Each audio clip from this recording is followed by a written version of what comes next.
The courtroom was packed as the judge delivered the verdict.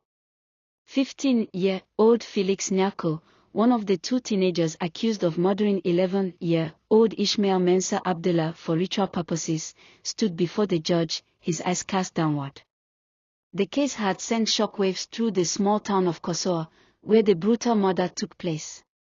The accused, Felix, and his 18-year-old friend, Nicholas Kiki, had lured Ismail to a hidden location, where they brutally murdered him, believing that his body parts would bring them wealth.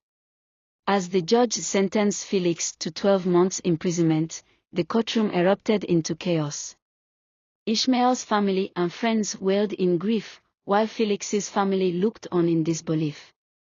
Felix's mother, Akua, collapsed to the ground, tears streaming down her face. My son, she wailed. How could you do this?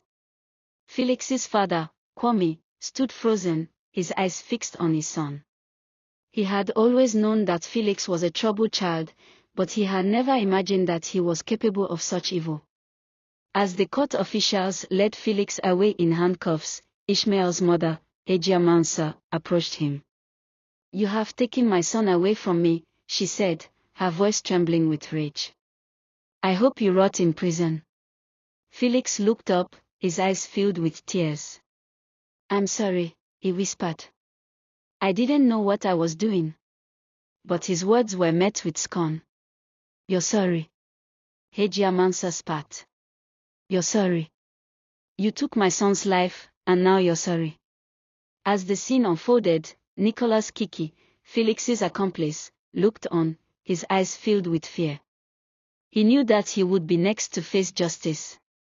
The case had highlighted the growing concern of ritual killings in Ghana, where young people were being lured into killing others for wealth and power. As Felix began his 12-month sentence, the people of Kasoa knew that justice had been served. But they also knew that the case was a wake-up call, a reminder that the lure of wealth and power could lead even the youngest and most vulnerable to commit unspeakable acts.